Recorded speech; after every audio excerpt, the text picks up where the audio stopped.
The race to the 2019 general elections has begun.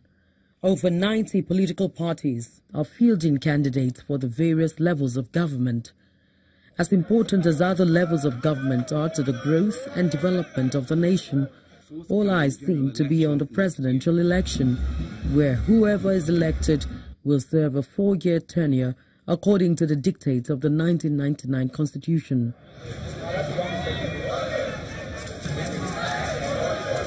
Political parties conduct the presidential primary election according to the party's mode, while some end in controversy.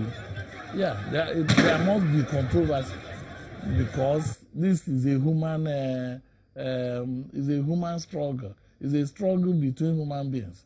Even in families, once there is something to share, the possibility is there that it may not end up on a good note. So, but having said that, I want to say that the primaries and the major parties conducted recently has been very impressive. What we have is that in most of the states, the primaries went well. In a few, it has not gone well, but that is to be expected. But that is not even what I'm looking at. What I'm looking at is the attitude of the parties to those problems. And I see in these parties a new effort to make sure that the primaries come up with acceptable candidates. So I am seeing a situation where the electorate is becoming the winner. You know, the parties are recognizing that when you don't do a good primary and bring out an acceptable candidate, then you have not done anything, because ultimately the people will reject that your candidate. Before, we used to think, and that was when rigging was the order of the day, we used to think that once you have won the primary of a particular party, then you have even won the general election. Now, people are beginning to accept the fact that winning the primary is just a stage, and it may not be the last and decisive stage. That the decisive stage is the general election. And if your primary is controversial, then you are not likely to win that general election. This realization is actually a proof that our democracy is on the move, is moving forward.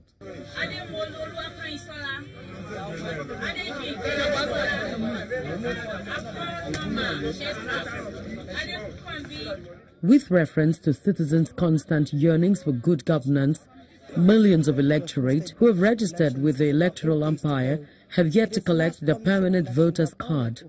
We wish to assure Nigerians that every registered voter will have his or her PVC available for collection before the 2019 general elections.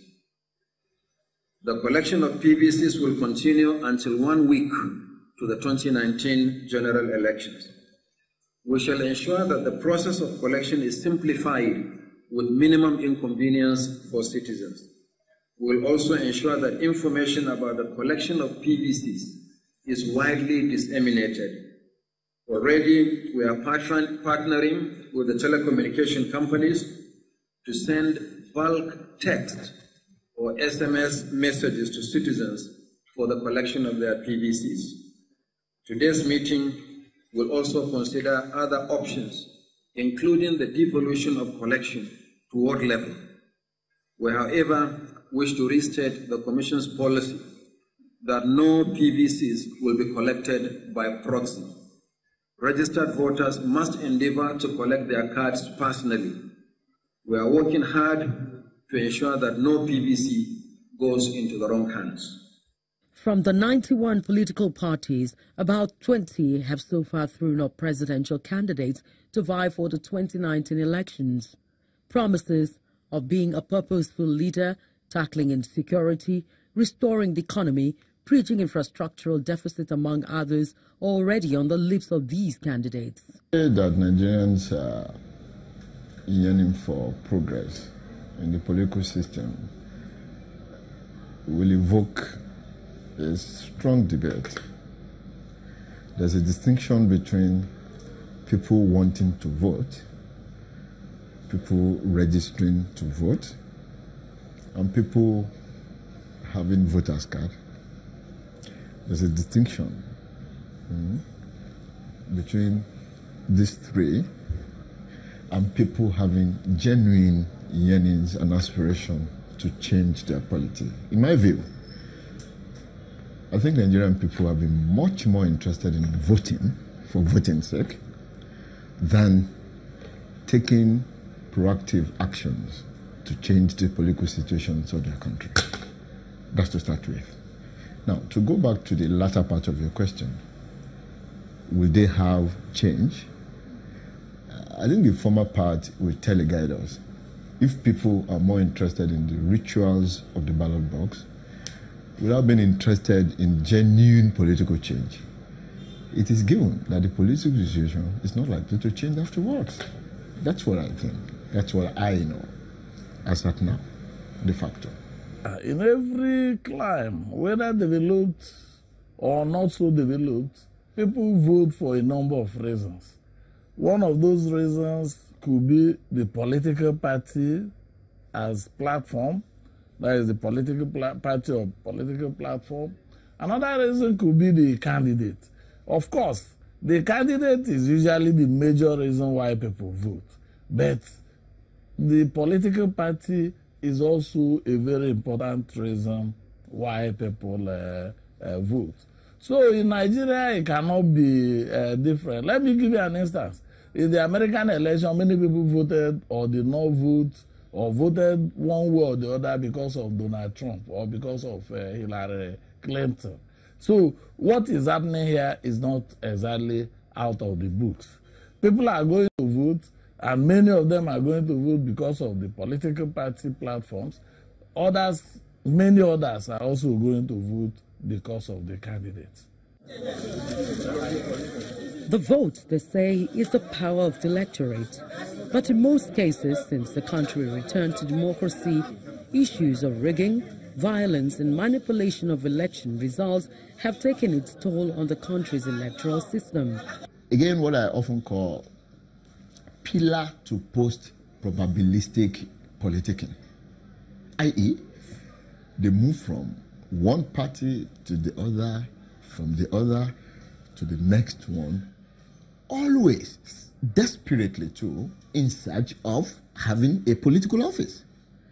And that political office, they don't seek for its sake, but they seek for the sake of, one, capturing the wealth of the state, and two, protecting themselves through immunity from series of fraudulent activities, and three, which is the most dangerous one, dealing with those who don't have same political power, and those who are perceived to be opposition.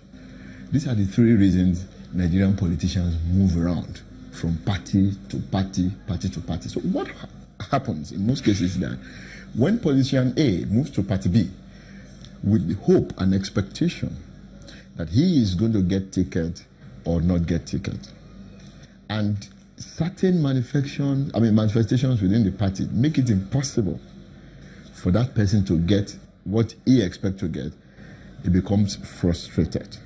And that frustration, if you go by some popular theories in social sciences, will create aggression. That aggression is explained by the disagreements, the outcries that you see in the polity today. And this is emphatic, it has not started. Immediately these things occur, there can be calm. But when meetings go on and they discover that they are going to lose out completely, you see several of that manifestation between now and December 2018.